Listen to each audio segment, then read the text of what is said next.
Hi, Gary here. We always overestimate the change that will occur in the next 2 years and underestimate the change that will occur in the next 10. That's a quote from Bill Gates. And in particular, blockchain meets this one for sure. And a lot of other things like railroads back in the 1830s and dot-coms in the late 90s and go on and on. But I've got a little graph for you to try to explain how this whole works. And it's called the super credibility curve.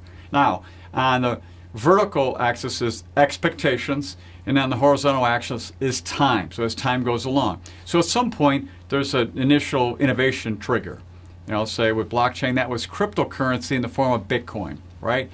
Gets overinflated expectation to this very top. What happened maybe last year with Bitcoin getting way up to almost $15,000, and then it drops down to the trial of disillusionment, which is maybe where it's at now, at around 3,000. Could be anywhere along those lines. But eventually, there's a slope of enlightenment, and then there's a productivity plateau. So, blockchain's coming. It's with us.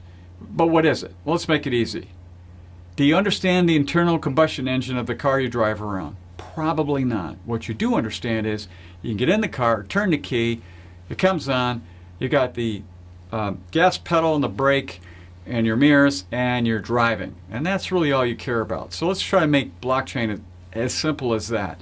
Basically, you have a new way to look at value, you have a new way to transact business with parties, and you have basically, it's an immutable, distributable ledger. And I wouldn't go beyond that. Where is it applicable? Well, it looks like one of the areas that's developing right now is in real estate.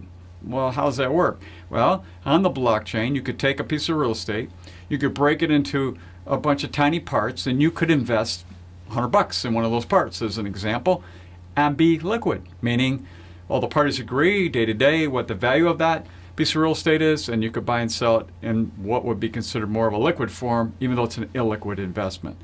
It's going to be interesting to see how that actually plays out. They call it a security token, if you're wondering what that is. But there's a lot of this stuff being applied all over the place. And when I was out at Abundance 360, they showed us a few of these. Wait a year or two before you really get serious about it. It's coming up that slope of enlightenment at some point in the future. So until next time, enjoy.